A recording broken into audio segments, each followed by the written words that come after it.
Well, hello, Seamus. Hi, Piers. We seem to have another person here today. Hey, Aaron, how are you? Hello, Pierce. It's good to have you here. This time. It's good to be here. It's the first guest podcast. I hope you're all excited. And our distinguished guest is going to talk about work ethics with us today. Yeah, work ethic. Well, That's right. yeah. What do you think of work ethic, Aaron? Because this is something that I never realised. I didn't think about it much when I was in school or whatever. I was kind of one of those people who breezed through school. I never really applied myself that much, but it just seemed to work out for me. Okay, that's a bit of a humble brag there, but like it seemed to work. It seemed to work well for me. Yeah. But yeah, I never realized how important work ethic was until I got into college, and how it's like more so than natural ability. It probably is the most fundamental piece to a successful life, is just having a good, strong work ethic. I would agree and disagree with you.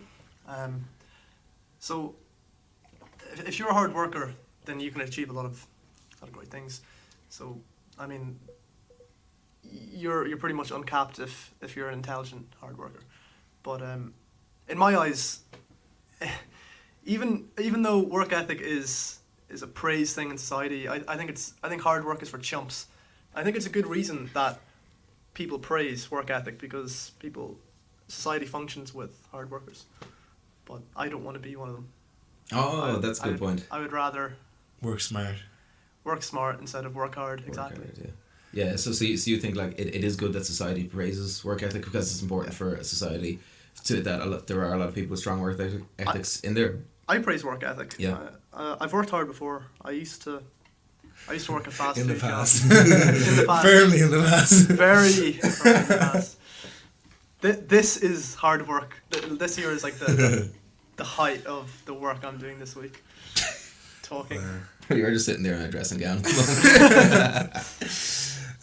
Yeah, I think it's a bit of a scales, isn't it? It's like, if you have intelligence and if you have a good work ethic, you can like either use one or the other. So like, you want to work smart, you feel like you have enough intelligence to draw on that side of the scales enough. But then if you don't, or if you feel like you're lacking in a field of expertise, you're gonna have to work very hard in it to achieve success. But Yeah. if you use both sides of the scales, you know, Yeah. if you use both of them, you'll probably get a better outcome. Sure. Like, look at Elon Musk. He's just both of those things. Very smart, very hardworking. But what I will say, I really, really like what he's doing for society, but I would hate to be him, because it just sounds so tedious and so shit. Well, he himself has said like it's not fun being me. You know. That's So correct. yeah. So you know, I guess there's a lot of self-sacrifice in having a good work ethic. There's like, you're kind of sacrificing yourself for the good of those around you a lot of the time, especially for your family and stuff like that. I mean, that man works 90 hours. He's an extreme example, obviously, but I think he works at least 90 hours a week every week. Oh yeah. So yeah, that's work ethic taken to the extreme. I suppose, like James said, a good balance between the two to have a successful life. Yes. I mean, wow, excellent point, James. Thanks for adding that there. I'm very perceptive on these matters. I suppose what it means little unless you define success as well. And what is success? You know, you could work you'd be very unintelligent and very low work ethic, but if your goal of success is to sit in a rice field and just meditate, then you know you're doing pretty alright for yourself. Like. Well, I would argue that the meditation probably requires a degree of intelligence, like intense meditation. It might be harder to achieve. I don't know much about meditation. You'll be more experienced here, Seamus, but I feel like it'd be like, the more intelligent you are, maybe the more easy meditation might be, or would it be more difficult? Well, the Dalai Lama thinks that everybody, no matter like what their intelligence level is, can reach the same point of enlightenment. I think that's just rubbish. Like, just absolute rubbish. Like, that's the good-willed Buddhism coming into play there. But I think, yeah, for sure. Like, if you can't have the concept of like, so like the first thing that people say, like if they're meditating, is that they dissociate from themselves, and they become one with, and they realize their consciousness is not something they own. It's just something that's transient, and the thoughts just flow into their head, as Buddhists say, like, and we just observe them. They're not like coming from our own self. That's a pretty intense topic to like get your head around. Like, if you're there sniffing glue all day, you're not getting your head around that. You're getting your head around the fucking the windshield of your car, like, If you have a car. Yeah, true. Yeah. But yeah, I think if you're super intelligent, then I imagine it's also going to be hard because you just have too many thoughts to try and To close off when you're trying to yeah, meditate. just Yeah, to try yeah, and yeah. shut up. You can't. You can't shut them off. Yeah. I Well, mean, yeah. They say like stupid people are closer to God. That's what a common kind of myth throughout history has been, I suppose. You know, in historical times, medieval Europe and stuff, disabled people and crazy people were considered to be like God's voice on earth. You know, they'd be rambling on and people wouldn't understand them, but they were allowed, like, you know, roam free throughout society, and people would look after them and praise them because they didn't understand. They thought they were a place of God.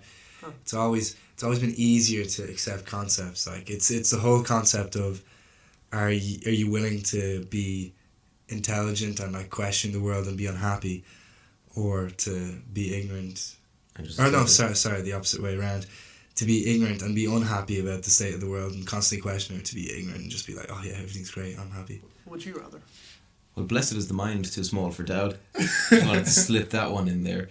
There's a You're good book dying that to get that in. encapsulates that whole thing. So there you go, guys. Use that one in your lives whenever you Who's can that apply quote by? it. Me. Well, it's Pierce Honor in 2018. There you Oh go.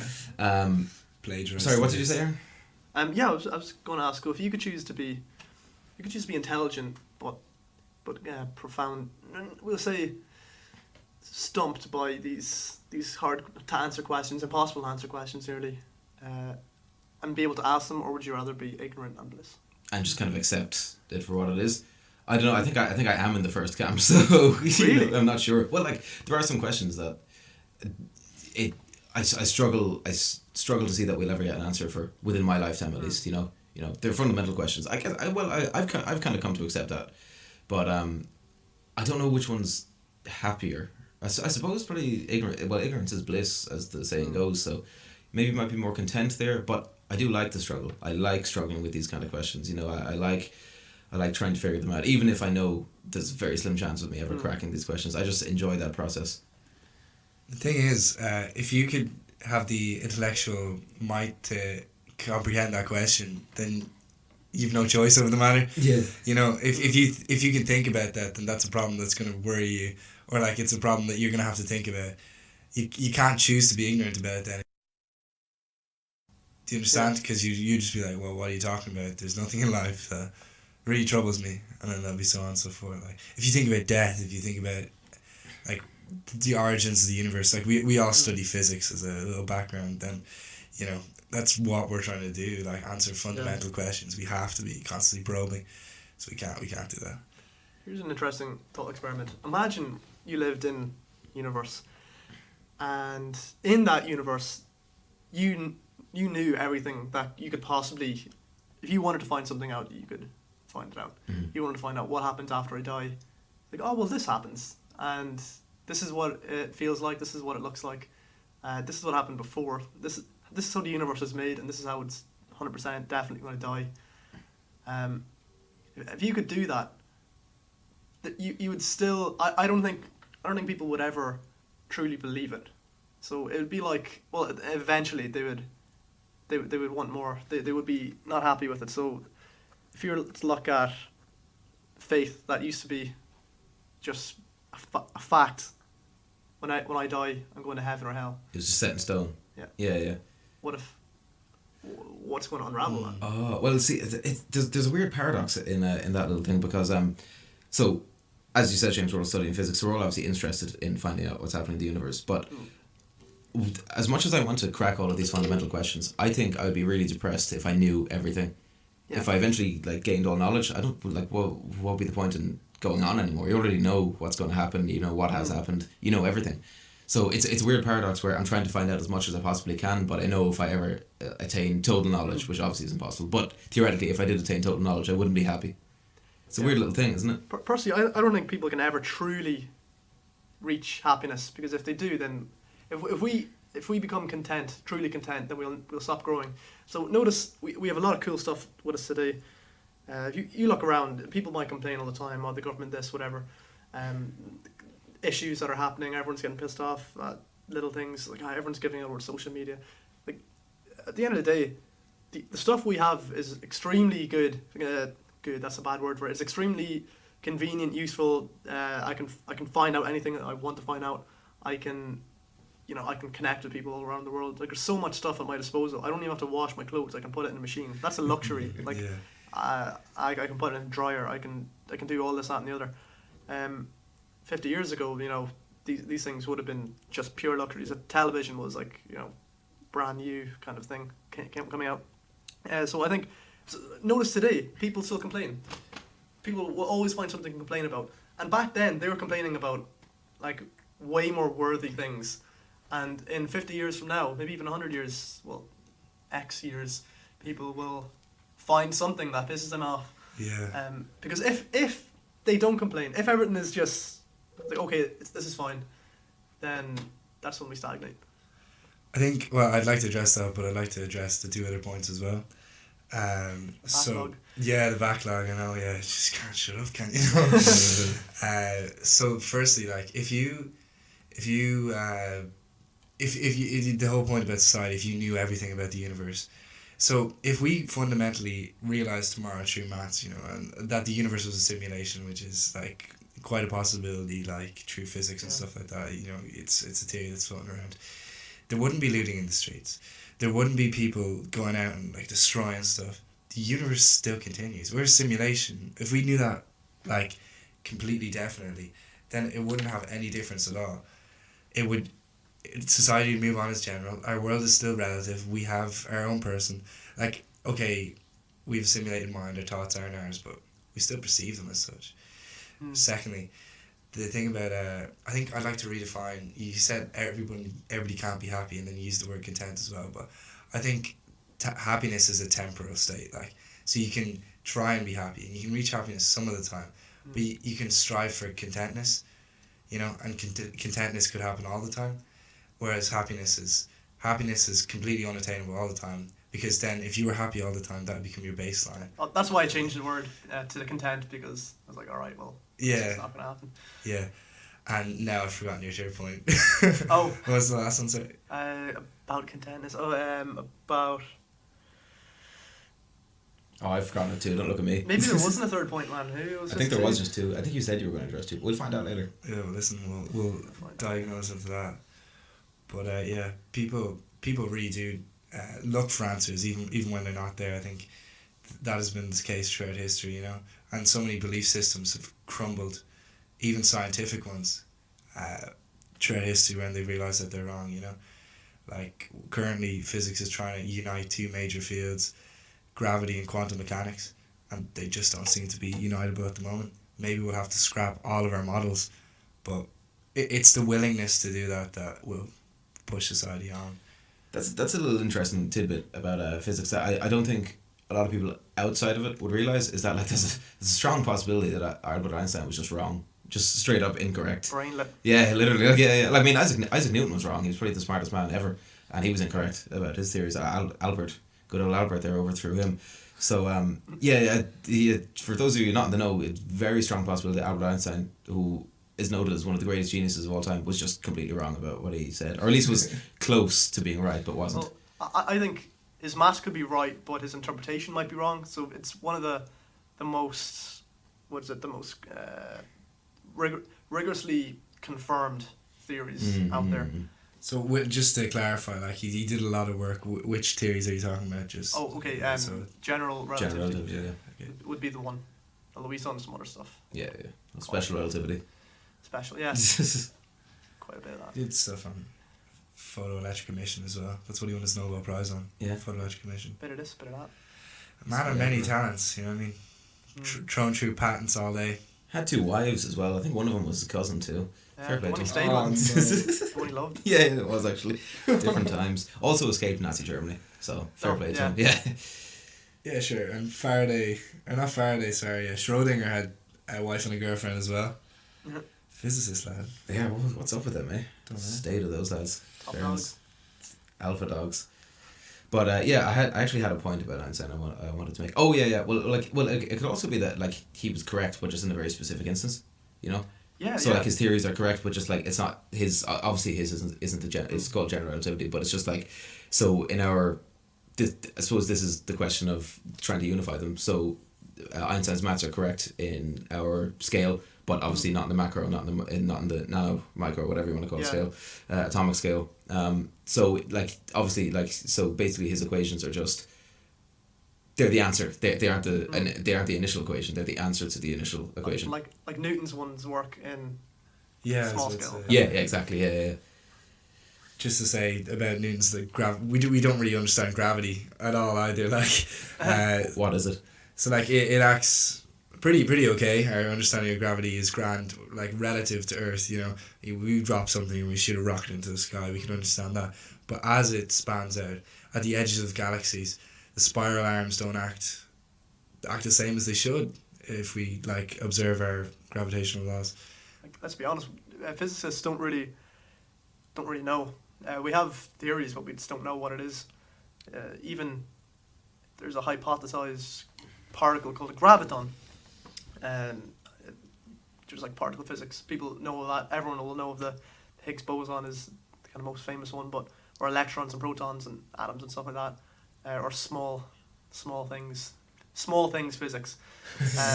Well, there's a theorized thing called a graviton. It's like a little like particle, and it carries the force of gravity in it. But you can't really detect it because the wavelength of it is too large, and it would be too not enough. There wouldn't be enough energy in it to actually detect one with any equipment that we have, and so it's looking like we'll either never detect one or it doesn't exist. Yeah, I wonder which of the two is more likely, right? Actually, I feel like I forgot to qualify at the start. When we say we mean like the scientific community, not we three sitting in a corner here in Santry. That's a good thing to Yeah, we, the scientific community, mean we. That's what that means. And even more broadly, like Humanity. not us, like we're not actively researching this either, like Yeah. just to put it out there. Yeah, but even if you just look at the universe, and you look at like the percentage of matter that we can understand, and so if correct me if I'm wrong here, but 90% of the matter of the universe is made up of dark matter, Something like that. something like that, and 5%. So 5% of It's 25% or something. It's something crazy. Like is it okay? So yeah, well, okay. 60. Constituently, they make up 90% of the universe's Something, mass, right? And like our visible mass and stuff, we know, like atoms and forces and stuff that are like that we can observe. That is 10% of the universe, right? So we're just after talking about how we could be so wrong in our interpretation of the known stuff, but then we also have 90% of the stuff that we don't know about. So we're really just Oh yeah, like I mean, the dark matter is like, okay, we're somewhat confident that exists, but then dark energy is just like, I don't have a clue. how what do that we is fill at in the all. gaps? How do we do it? It's literally dark, it's literally just we don't know what it is, so we're gonna call it dark energy. There you go. Enjoy that. That's it. So yeah, guys, we're still. If you think scientists have it all figured out, I mean, they have a lot figured out, but like really in the kind of far out stuff, really it's just blind, leading the blind. Yeah. Everyone thinks we have it in control. No. We certainly have a lot of it in control. I mean, you can just see from society around us today. Like we've a lot of nature mastered. Energy production, we seem to be very good at that. We can do it as efficiently. Oh, like obviously we can't harness antimatter yet, but like outside of that, we can produce energy very efficiently. So things that relate back to human life, we're very good at. But any of the more existential stuff that is not like resources, resource containment, we just don't know what we're talking about. I debate on that point of everything with human life we get. So we have a lot of confidence in our kind of medical system. What would you call that? Healthcare. Healthcare system. A lot Yeah. of faith in that. So back in the Middle Ages, if you were to have something wrong with you, it's like, all right, well, let's get the leeches out and let's cut this off and whatever. Like, and you weren't gonna make it a lot of the times. Sometimes you might just get lucky, and despite the leeches draining your blood, you might actually live. But the doctors now obviously know what they're doing, but I think we take it for granted that they can just fix things. A lot of doctors, like, they're people as well with like a limited amount of information they can learn. Obviously they tend to be very intelligent and retain a lot more information than everyone else, but they're still human and they're prone to errors, and they might just not know enough about a certain disease or whatever, and you could just die. Yeah. Like I trust doctors, but like should I? Like, can they fix everything? No, like, this is more of a kind of chemist's thing Yeah. or biology thing, but they still don't have a cure for the common cold. Google all your symptoms and never go to doctors. MD forever. Yeah. Well, the weird thing about doctors is like there's usually one doctor, right? There's always at least one doctor who can probably crack what's up with you, and it's just finding that doctor, right? You know, it might not be your doctor. Yeah. There's probably some doctor somewhere. You might be in America. There's some doctor somewhere who probably knows what's up with you, if he or she, but yeah, but like it just might not be your doctor. And I know a few people who that's happened to, where it's like they've gone to several doctors. Each doctor has just been like, oh, it's this, oh. Completely like out of their town, not even living anywhere near them, and they're just immediately know what the problem is. So it's a lot of I think that's a problem society has generally is dispersed information, where like a lot of our information isn't very centralized. We don't know this, despite the fact that the internet exists and we can connect all over the world, with a lot of kind of key information that could help a lot of people in a lot of different areas, not just medicine, but you know, transport, whatever problem you want to tackle. A lot of the times the information exists out there, but you just don't have access to it, or you know, there's no central point to access all the information on your particular topic. I think, yeah, it's a kind of our terrestrial bounds of information processing and storage too. So even though a doctor could have even seen that disease or whatever you're seeing, like it might not have it readily accessible, and that's why and they also might not know all the symptoms. You know, you can do as many scans as you like, but you might not have done this rare one that you needed to do, or you might have tested for this specific whatever in your blood. And I suppose that's one thing. People think that like doctors will become the most intelligent profession. I think that'll be immediately replaced by robots. That'll be one of the first when biometric scans come in, and then like they have a full database where they can just compare all the stuff. You know, I think that they are our terrestrial bounds, and the more complex like and more intelligent professions will become ones that opinions will have to be involved in, not facts, because right now facts and retention is like what we base our society off. It's what we do our tests on and the leaving cert.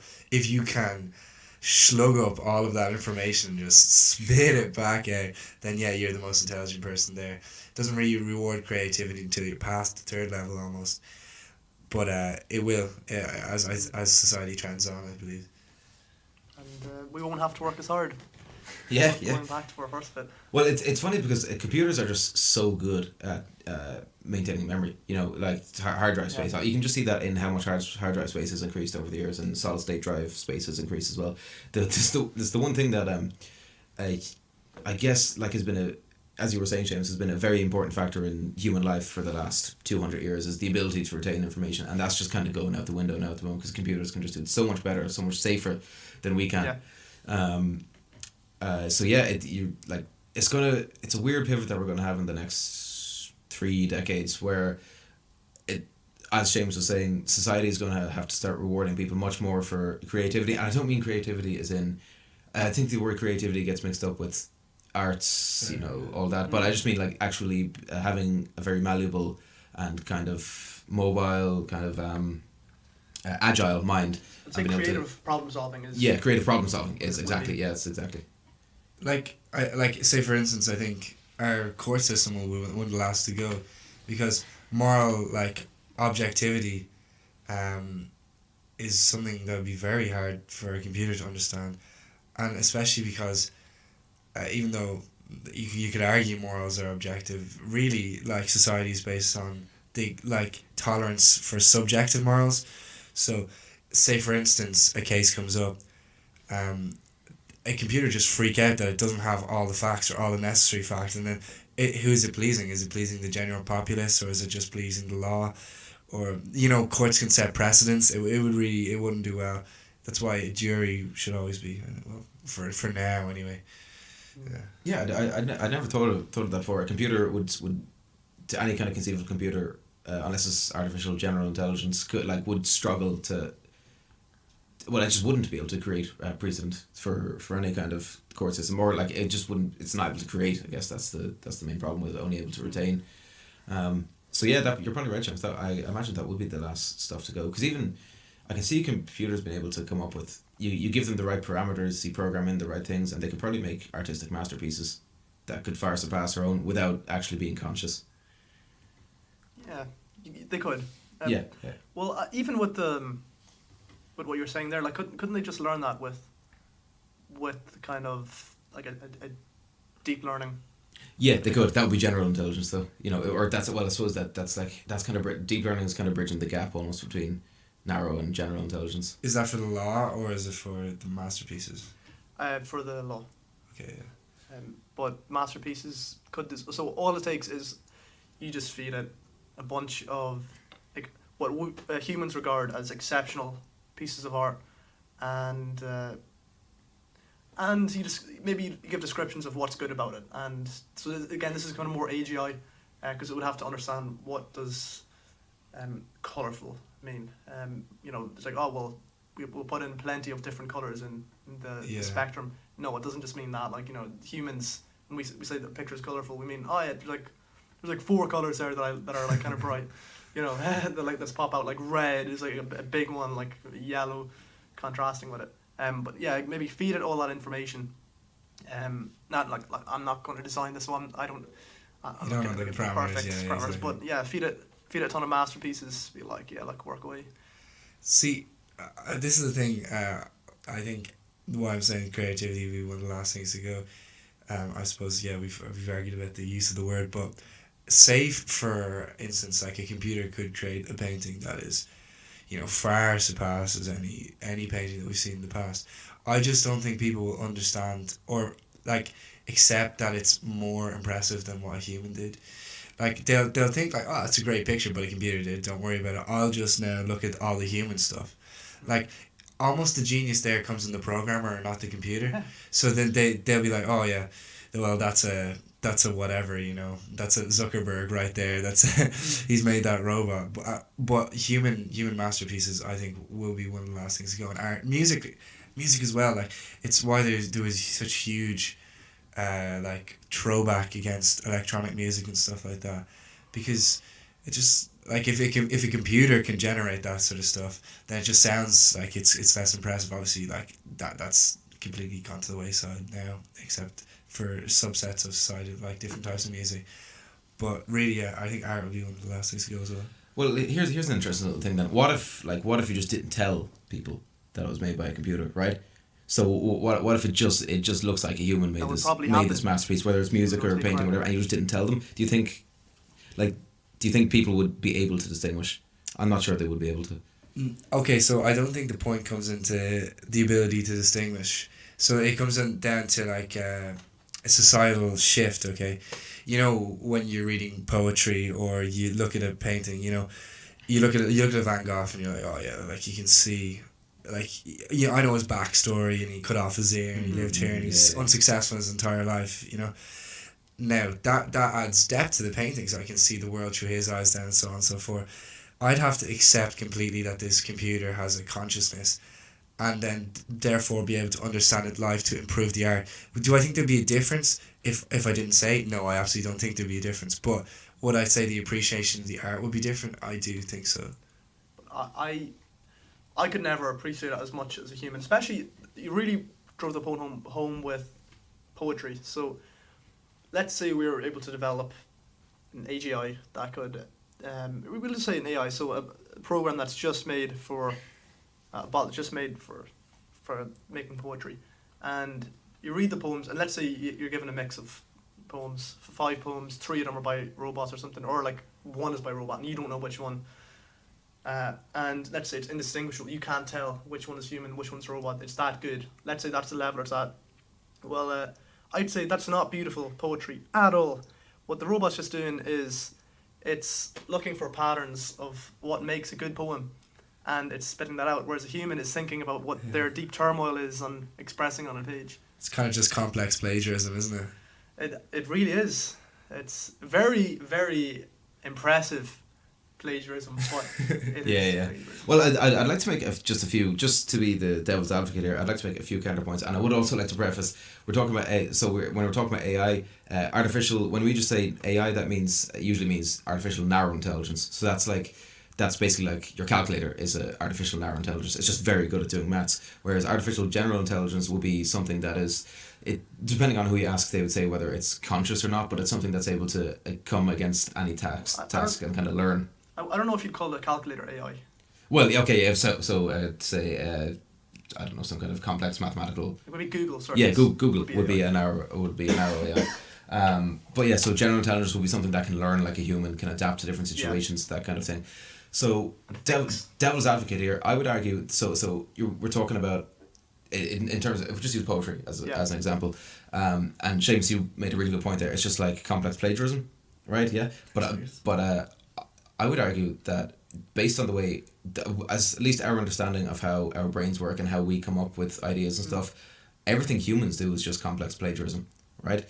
It's very hard to have an original idea as a human. It pretty much, it all comes from your experience. So the things that you experience in your life are what lead to your thoughts and your imagination, and they influence how, because you have to have seen something first to be able to imagine something, right? Yeah. And so if you're imagining something, it's like an amalgamation of all of your different life experiences. So poetry can be an amalgamation of all your different life experiences, right?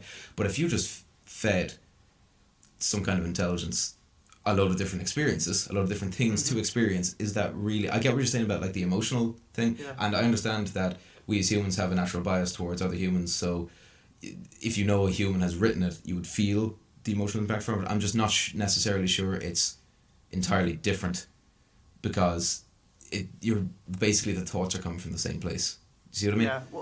Well, my initial one of the poetry was kind of more the narrow AI. Yeah. If you're to make it a one thing, but let me say this now. Imagine maybe in a few hundred years, it could be sooner, if they have an AGI that is got the same thinking capabilities of human. So it's got certain, what's it called? There's something function, like objective function or something like that. It's like basically what they want to achieve is there's some word, who cares?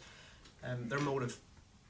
They live to do one thing. So like, you know, I think you were talking in the last podcast, if it's just programmed to make people safe or something like that, then it will just potentially trap people in boxes and make them unconscious, right? So let's say you were to make it that has the same motives as humans, maybe, but a little bit different. So humans survive and stuff like that. So let's say you were to make it think it's actually a person, and it just thought it was, and then you said, okay, well, write poetry. Well, you could really make some interesting poetry, because you could just tweak the initial parameters a lot. You could give it some really horrifying memories from childhood that didn't actually happen, and see what it coughs out. And it will think it's a human, and it could write shit poetry, just like a human might write shit poetry, but it could actually be potentially a work of art in itself. I would say very impressive. Yeah, and I guess it's a question there. I think some even some sci-fi authors have kind of tried to tackle this question. It's if the memories are fake, does what they produce in the person, is it any less real? So so imagine if all of your memories were entirely faked, they were just implanted in your skull, but that created your personality. Would your personality be fake, or would it still just be you? We don't have a choice, really, do you? Yeah. You kind of have to let it be you, otherwise you're going to drive yourself mad. The robot poetry I'd like to read is the realization that they're a robot poetry. Oh, like Oh. if they realize that they're implanted with these memories and try and wake up from the thought process, that's the poetry I'd like to read.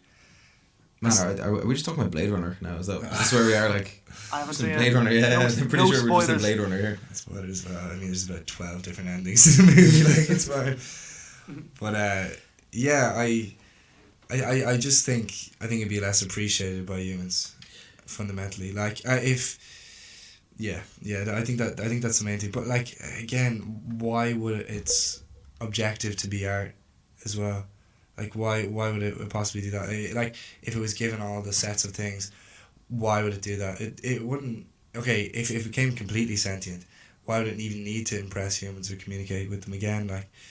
Like poetry is just or songwriting are just inherently human things. We like them for evolutionary reasons because songs sound like the birds kind of and the water kind of, and poetry was just a way for us to tell stories and not be scared of all the danger around us in the caves. Why would a computer need to do that? They'd have to think they're a human or just pleasing humans first. So they're two different things. If it's just to please humans, then yeah, it'll be good poetry. It'll be great. Like if we perceive it to be like whatever, but if it's just to have these memories, why would it do it? It would never have to do it, unless it was showing it to other computers because they'd see that there'd be no point in showing a human, or maybe they'd feel like their emotions and their thought processes are so complex that they couldn't possibly put it down like that, and the only way they could do it is like a 27 digit number that like constantly oscillates. That's how they communicate with it, you know. Well, I guess like they would only do it if the intelligence is designed after human intelligence, right? So if you construct a mind that is supposed to replicate a human mind, maybe it's more powerful than a human mind, but just like a more intelligent version of a human, then I could see them creating poetry. But like it would, I agree. Like if it's a grey box, I don't think it's going to be start writing poetry. You know, if its objective is to make paper clips, but it's just more intelligent than humans, I don't think it's going to start writing poetry. Unless you incentivize it to make poetry, then it will. Yeah, exactly, yeah. But who's going to do that? Well, I find this. Do you want to just make your point? No, you go first. I find these kind of questions so interesting because it's so hard to remove the human bias from it, right? So you like what you just said there is like if you incentivize it to make it right, but it's really easy to lose track of or lose sight of the fact that like human poets, why are they making poetry? Well, they're in some way incentivized to make poetry, right? There's something about them or something about the world around them that's incentivizing them to make poetry.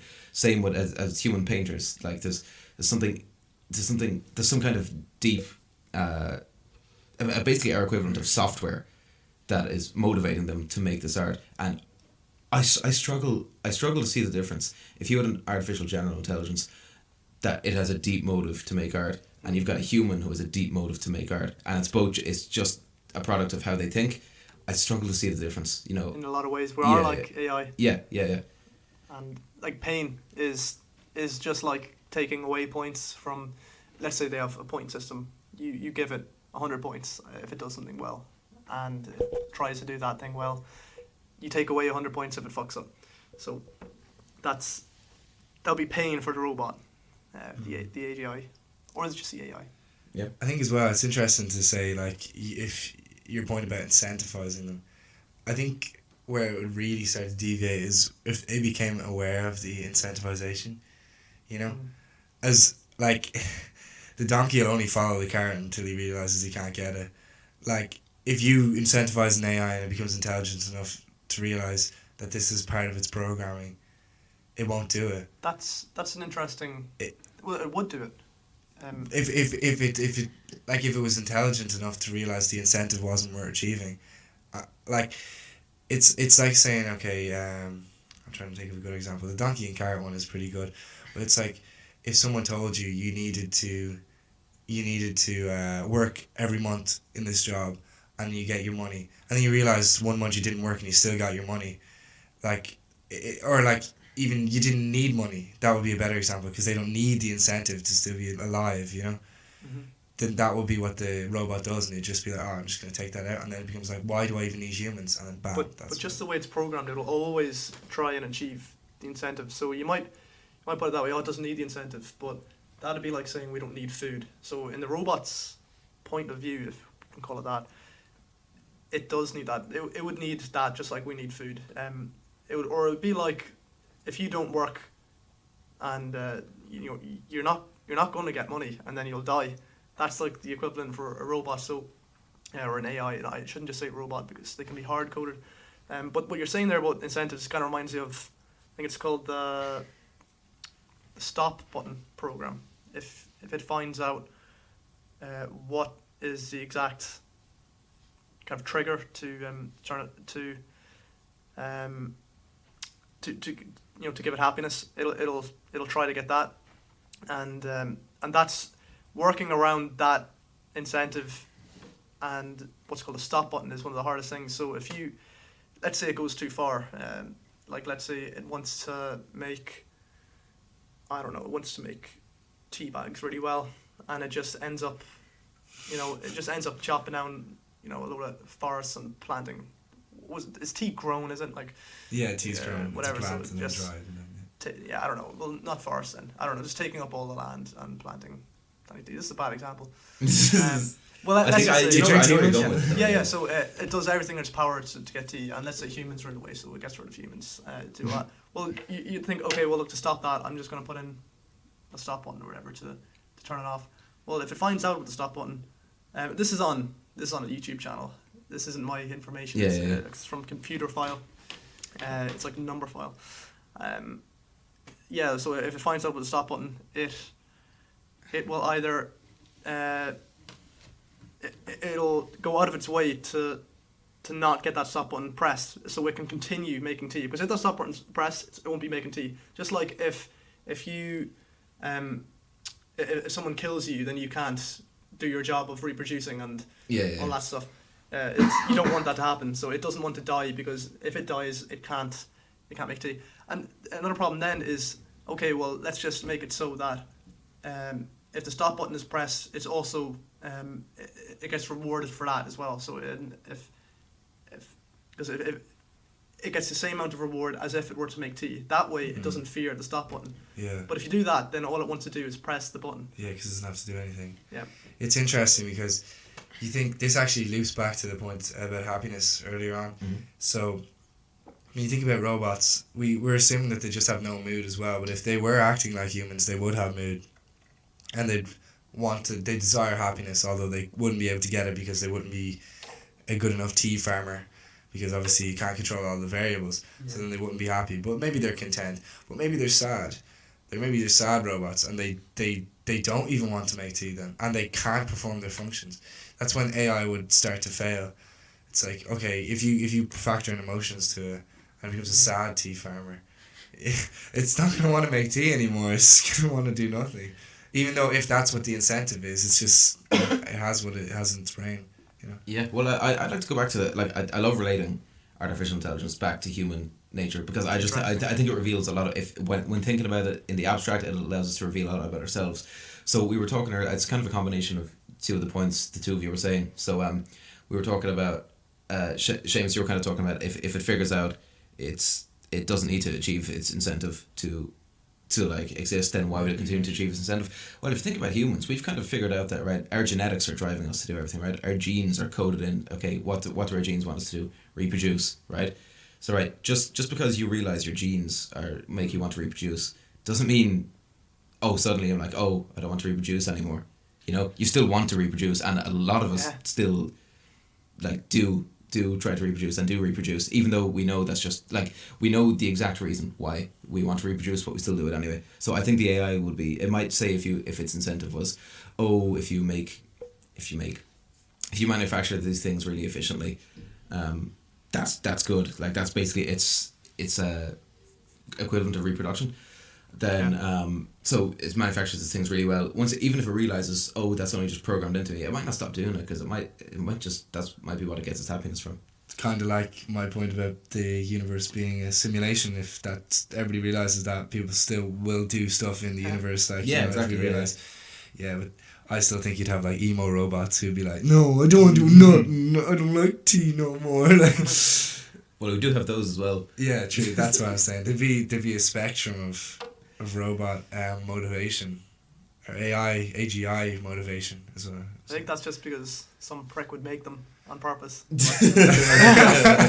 go, make this robot sad. I know. Let's give it. So I think this is another way to relate back to people.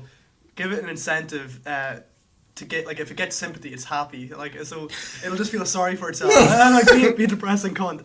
So, and it gets more happiness from doing that than making the tea or whatever that. So it'll just be all this stroppy con and sympathy from people. Playing acoustic guitar and just crying on its tea bags. You could definitely make a robot do that.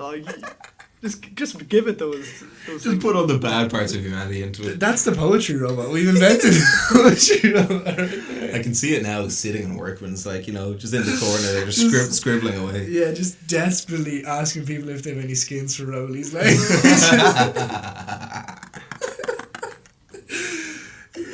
Matt, what are you doing, man? No. Oh Jesus Christ! Well, we've gone on. This seems to be the second week of the AGI podcast. Man, it's just such an interesting topic, Yeah. And I as this conversation is going on, I discovered just there that I can't wait for the day when we try to reproduce intelligence that are superior to our own and just realise they're just going to be just the same pricks, just as fucked up as humans are. It's going to be interesting. Oh yeah, Yeah. and we wouldn't stop either because someone will always want to keep. No, because some prick will always want to do it. Exactly. Yeah. They will. There we are. There we are, guys. Well, listen, I think that's a good place to tie it off. If anybody has any other points now? No. My point is, we are no experts on AI. No experts on anything, actually. Like, That's officially or facts. unofficially, as of right now. Yeah. We're jacks of all trades, Hey. masters of absolutely nothing. Nothing. Well, Well, well, listen. At the end of the day, it's night. if you're sick, you won't be well. I think that's it. Goodbye. And if you're listening, you're a martyr. See you later.